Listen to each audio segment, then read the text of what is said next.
argentinos de estilotitos y sin escalas de El Salvador. Y su ponencia se titula De fierros, puentes y tesoros, mitos y realidades en tradición oral en los sitios rupestres de El Salvador. Entonces, bienvenido, Ismael. Muy buenas tardes. Gracias. Buenas tardes. Pido una disculpa porque me tocaba más temprano, pero el tráfico en la zona de Chimaltenango está un poco fuerte. Bueno, el día de ahora se me dio el privilegio de dirigirme a ustedes con esta ponencia y gracias de una vez le doy gracias a los organizadores por darme la oportunidad a pesar de un montón de problemas que tuve para poder presentarlo. Bueno, mi ponencia es básicamente el relato de una investigación que todavía está en proceso en base a, valga la redundancia, una base de datos que estoy formalizando sobre personajes de tradición oral y la relación que poseen con las poblaciones de algunas comunidades. Esta relación va más allá del simple cuento, de la simple leyenda. Llega a niveles incluso de la vida misma, porque todos estos seres que, bueno, ahora me he enfocado en algunos, tuvieron una participación dentro del conflicto armado. O sea, no fue simple y sencillamente que había un duendecito, ahí vivía el duendecito y todo bien. No, tuvo una relación muy fuerte durante el conflicto armado y resulta que dentro de todo este mismo proceso, el contexto donde viven estos seres son sitios arqueológicos, no solo prehispánicos, también llegan incluso hasta sitios de batalla durante la guerra de las 100 horas con Honduras en los años 60 o incluso en la guerra civil salvadoreña. Bueno, a manera más o menos de una introducción, una de las cosas que estoy peleando mucho allá en El Salvador es que debemos de tomar muy en cuenta la tradición oral, los saberes ancestrales dentro de los procesos arqueológicos. ¿Por qué? Porque si bien la arqueología tiene que ver la parte material de la cultura, esto no desliga de los procesos que pueden tener las comunidades en cuanto a sus creencias, en cuanto a su forma de ver y la visión que tienen. Para nosotros interpretar objetos, y en este caso el arte rupestre, es muy difícil. Sin embargo, uno de los aportes más fuertes que se tiene es el aporte de la comunidad. Lo que ve la comunidad es una realidad de lo que están viviendo ahí. Recordemos, el arqueólogo llega, hace su estudio y se va para otro sitio, pero la gente ahí vive, pasa de generación en generación. Entonces tenemos que tomar muy en cuenta estos procesos. Y esto al mismo tiempo nos va a servir como base para poder trabajar una socialización de conocimiento. Y esta socialización de conocimiento nos va a ayudar para la protección de los sitios.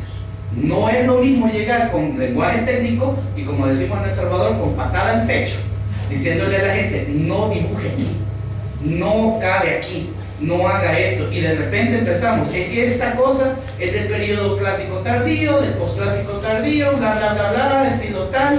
A la gente al final no le interesa eso. Entonces tampoco podemos llegar diciéndoles con un lenguaje extraño otras cosas. Entonces, ¿qué tenemos que hacer? Pues fijarnos en su conocimiento ancestral, fijarnos en su tradición oral, en sus saberes que viven diario. Por medio de eso es que vamos a poder llegar al lenguaje para preservar, conservar e incluso socializar mejor los procesos de empoderamiento de los sitios arqueológicos. Siguiente. Para empezar, en una entrevista que le hice a un señor ya hace un tiempo, hablando acerca de cómo la gente tiene ciertas historias alrededor de ciertos sitios de arte rupestre, en este caso, un sitio llamado Titihuapa, la Pintada de Titihuapa, que está a la orilla de un río y que más adelante vamos a ver una fotografía de él. Tiene muchas historias, pero la que más llama la atención es que siempre que hay este tipo de arte rupestre, como se verán en las imágenes, a la orilla del río siempre tienen pozas, y estas pozas tienen cuevas que pasan abajo precisamente del lugar, y siempre se va a encontrar comida. Esto es interesante. Algunos dirán que tiene que ver exclusivamente con los duendes, los dueños del lugar. Sí, pero también aquí juega un papel determinante el personaje de la sirena. En el caso de El Salvador, las sirenas, la mayoría están en tierra firme, no en el mar.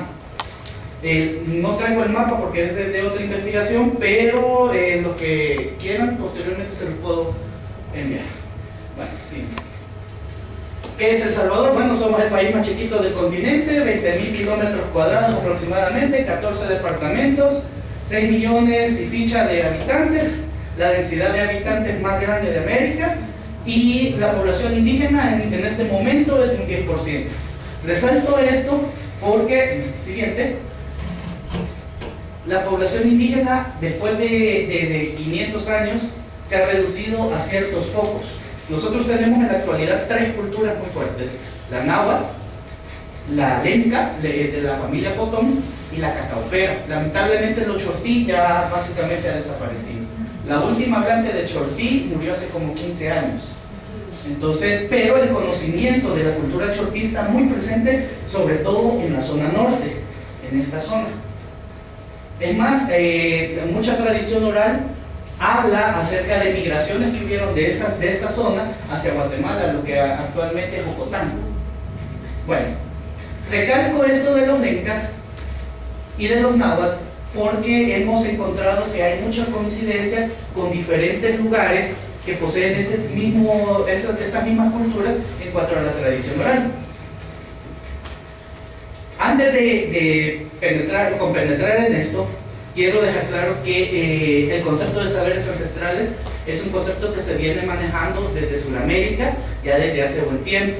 Se está manejando a nivel político, pero también un poco a nivel de investigaciones, sobre todo la gente que está trabajando con pueblos indígenas en el área de Bolivia. Entonces, en El Salvador estamos intentando trabajar desde ese punto de vista, un poco más abierto a la comunidad, y por ello me tomé la libertad de más o menos hacer un concepto de lo que es un saber ancestral. Conste, este no es solamente la transmisión de un conocimiento que le vaya a servir a la persona para desarrollar un arte, un oficio, una profesión. También va involucrado la literatura oral o oratura, va involucrado también formas de vida, entre un montón de otros conceptos, ideas y problemas. Bueno, para ir rápido, ¿qué personajes son los que destacan dentro de la tradición oral referente a los sitios rupestres? Los que destacan son tutecus. La palabra tutecu es designada a todos aquellos personajes como estos que son guardianes de las zonas. De hecho, tutecu al principio pensábamos que era un concepto netamente del lado de El Salvador, pero el año pasado un amigo, Alfonso Vite, junto con el arqueólogo Francisco Rivas, encontraron la misma palabra para designar a los seres guardianes de los cerros en la zona de Veracruz y la Huasteca. Entonces, allá le llaman toteco, nosotros le llamamos tuteco.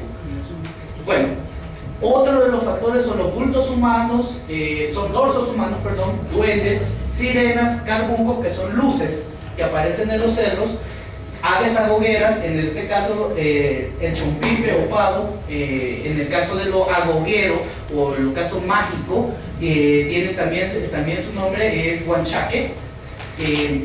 Los sustos, diablos, que los diablos también pueden ser duendes, voces, susurros y seres antropomorfos. Las ciguas son todos los personajes femeninos. Van desde niñas que aparecen con vestidos blancos, que hay un dato interesante que en México hace poco nos dimos cuenta, son las niñas que aparecen con vestidos blancos siempre van a aparecer en lugares donde hay culto al agua. Por ejemplo, Montetlaloc, creo que en Tlatelolco había, en el caso de El Salvador, en muchos lugares de El Salvador donde hay nacimientos de agua, en el pueblo o muy cercano al pueblo. Bueno, la ciguanaba, las mujeres que por medio de la sexualidad extraen el alma de los seres. Bueno, hay viejos también que aparecen, e infantes de diferentes rangos.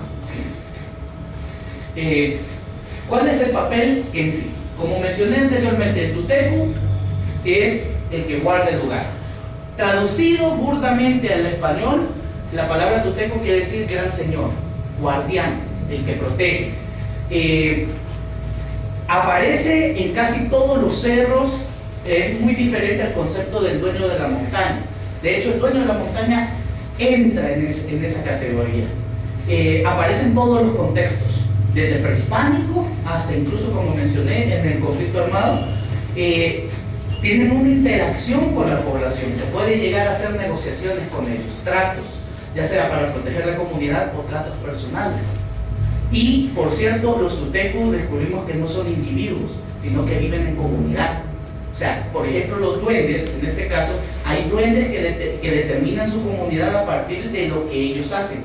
No es lo mismo un duende que vive en un cerro con el cual uno hace trato para obtener ganado que uno que molesta a las muchachas. Son totalmente diferentes. Pueden interactuar similar, pero cada uno tiene su papel. Es como, por ejemplo, la ciguanaba. En el caso de las ciguas, las mujeres, cada una tiene un papel bien determinante, no es lo mismo, y a veces la gente, sobre todo los académicos, tienden a confundirlo. No es lo mismo el mito de las mujeres descarnadas a las mujeres ciguas o las ciguanabas. Igual, en el caso de las sirenas, no es lo mismo una sirena que una axigua, una mujer del agua. Son cosas totalmente diferentes. Entonces, al final descubrimos que hasta cierto punto viven en comunidad, o por lo menos cada uno tiene su papel, y son territoriales, sumamente territoriales. Entonces, no pueden haber dos duendes en la misma área, o no pueden haber dos sirenas en el mismo río, no pueden haber dos carbuncos en la misma montaña, son diferentes. Siguiente. Esta es una de las narraciones que Anne Chapman coloca en su obra de Los hijos del copal y la candela, en el área para los lencas, que habla acerca de estos seres, sobre todo los duendes, la forma en cómo uno puede llegar a ellos. Existen, hasta ahorita hemos encontrado dos formas. Está la compostura, que es una ceremonia de tributo hacia los dueños de la montaña, en este caso los duendes, y que va con la idea de que ayuden a la comunidad. Digamos que ellos intercedan con los muchachos de la montaña, que son en realidad los tlaloques, para que haya agua, o que ellos intercedan con las sierpes que viven dentro de las montañas para que no baje la correntada cuando llueva mucho o que no tiemble, o incluso ellos hablan con las vírgenes para que bendiga, digamos, el nacimiento de del hijo de un personaje sumamente querido en la comunidad. Y está la otra que se le llama el favor. Es un proceso de ceremonia, ¿sí?, en donde uno pide para sí que se le otorgue algo. Este favor es bien interesante verlo porque aparece desde los procesos coloniales hasta los procesos de conflicto armado, en donde hay una negociación entre el individuo, ya sea, puede ser un niño o una niña, hasta un viejo. Eso no importa, con tal que logre hacer la ceremonia para invocarlo, el trato y pagar el trato, es suficiente. Entonces, en el caso del favor, hay también un conjunto de símbolos que le llaman ellos los secretos. Aquí es donde ya entra la parte rupestre, porque tiene que ver con el otorgamiento de una figura dentro de los paredones rocosos, más no, digamos, las piedras o las pinturas, porque eso es interesante, tienen un patrón. El siguiente. Bueno, personajes y favores. Cipitío, Cipi o duende. En varios países se les conoce como alush, chaneque, sombrerón, etcétera, etcétera. Ellos poseen sus propios nombres, y según sea su nombre, así también es su función. Por ejemplo, Don Diego. Don Diego, por lo general, es el que corteja a las muchachas. Él es el caballero Don Diego, que ocupa un sombrero puntiagudo, muy bien presentable, se viste de chaneque, en el caso de El Salvador, chaneque son los catrines para nosotros, corteja e incluso da regalos. Los tipitín o cipitíos más pequeños, ellos les gusta jugar, juegan con los niños y las niñas, les dejan juguetes, los llevan a pasear, pero tienen una doble intención. El cipitín quiere criar un hijo, quiere enseñarle sus artes.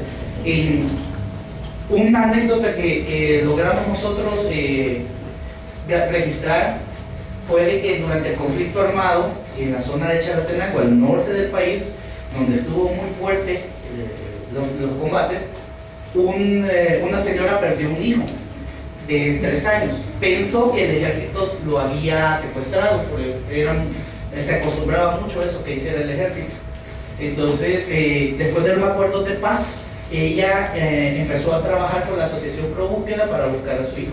Y de repente, de la nada, 3 años después, aparece en la casa. Y le preguntó a dónde estaba o qué había ido. Él dijo que una mujer chiquitita, enanita, se lo había llevado a su ciudad dentro de una montaña y que le había enseñado a tocar la guitarra. Entonces él iba a ser músico. O sea, la duende, en este caso, porque hay mujeres también, tienen esa cuestión, secuestrar niños. Entonces el muchacho, como no encontró su ambiente nuevamente en el país, porque había cambiado todo, decidió emigrar, se fue para Sudamérica. Entonces supuestamente está en Brasil, y así sucesivamente. Bueno, ¿qué es un cipitío? Ya hablamos, son como niños, pero realmente son viejos, disfrazados de niños. Hay mujeres y hay niñas. Perdón, de mujeres, niñas, también hay adolescentes, y depende mucho el carácter que tengan y sobre todo dónde viven. Las niñas por lo general no viven cerca de los ríos, sino que viven dentro de las montañas. ¿Entiendes? Bueno, ¿qué tienen que ver los toponimios en este caso? Resulta que donde hay diablo, donde hay duende, siempre se va a encontrar esta palabra: herrado, fierro, casco, sello, letrero. Estos sitios con este toponimio allá en El Salvador es donde se dan los lugares de pacto, es donde no viven estrictamente los duendes ahí, sino que es parte del terreno y donde ellos hacen las negociaciones y los pactos. A partir de eso ellos logran extraer los fierros o los dibujos para hacerlo. Siguiente. Manera de pedir el favor, como les mencioné, es un proceso. Lleva, más o menos hice un esquema de cómo va.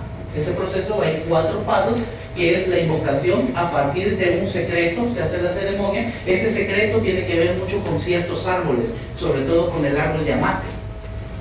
Hay una forma de poderlo llamar a partir del árbol de amate, pero también lleva una ceremonia que si uno no está pendiente de lo que está haciendo, su alma se queda dentro del árbol.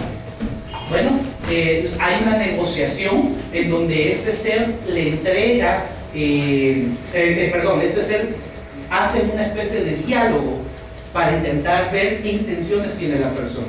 Si lo llega a convencer, le hace el favor, se van al trato y como parte del trato le entrega un sello. Todo es de palabra, pero en el momento de aquí del trato le entrega un sello. Este puede ser combinado o pueden ser 2 sellos. En el caso del ganado le entrega un fierro.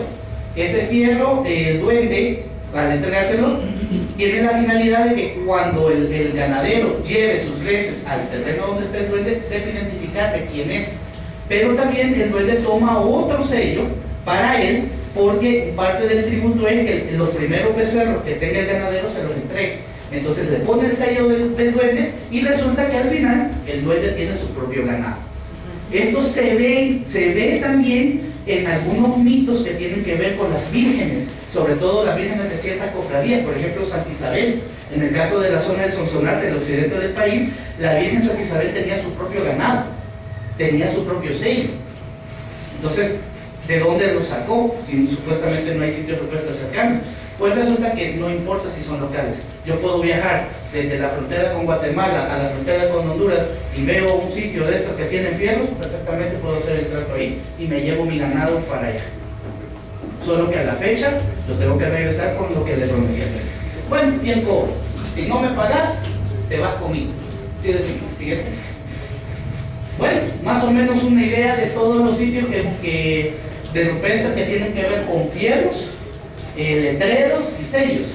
Estos, los de aquí, son sumamente interesantes porque durante 1932, en la masacre de los pueblos indígenas, estos jugaron también un papel determinante.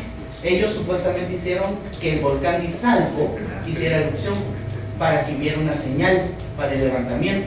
Y en el caso de aquí, de este y estos dos, tienen que ver con el conflicto armado salvadoreño. Más adelante veremos por qué. ¿Entiendes?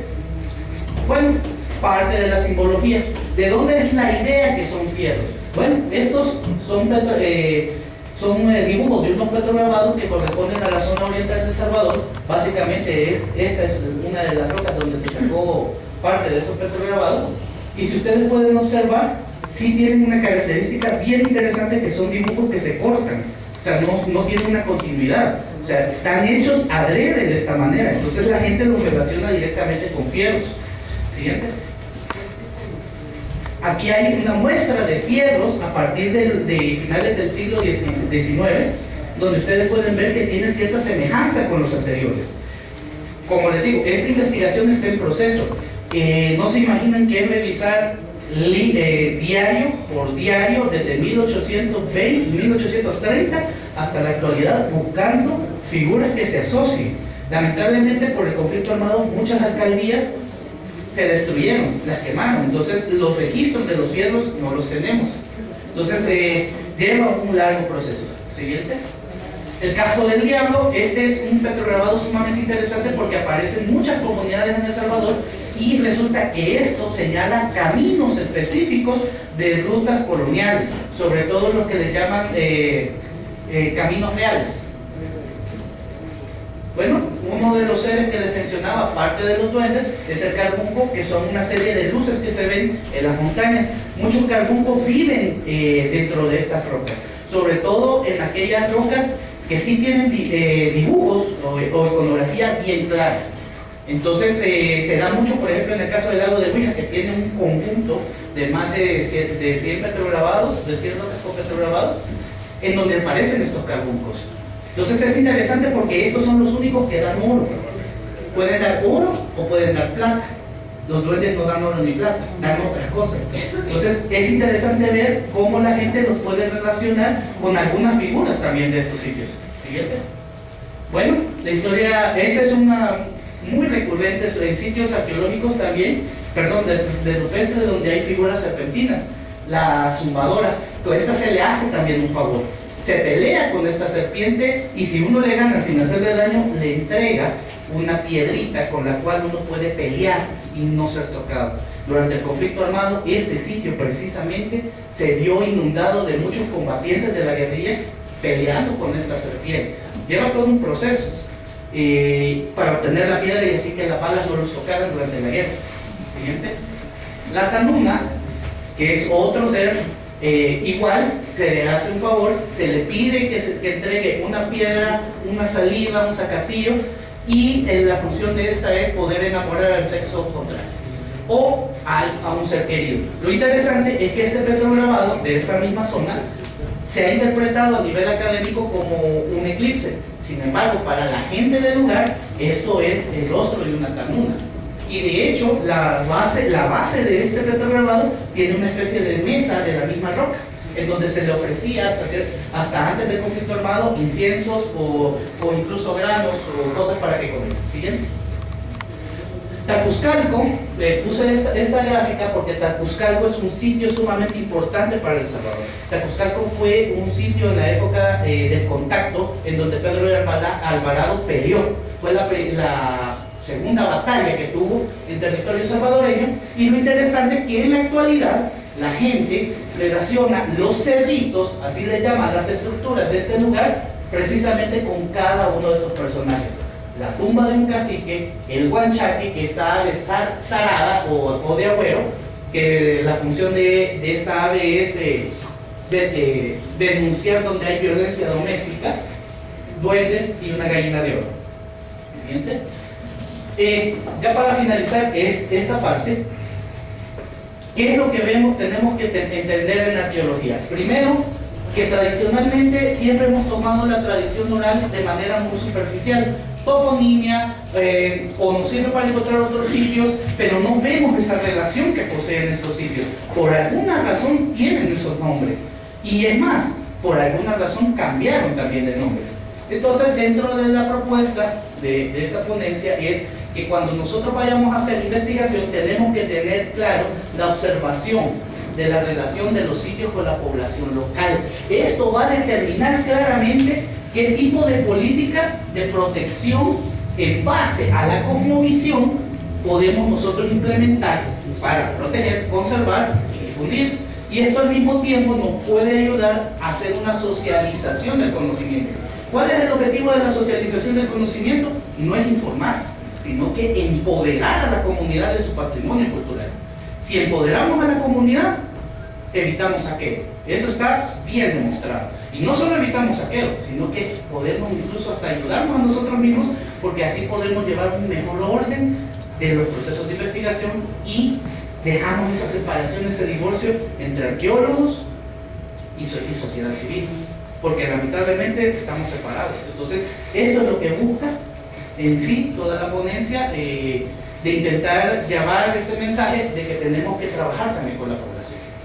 Bueno, por cuestión de tiempo le iba a poner las otras fotografías de otros sitios que tienen que ver también, pero no sé, la próxima.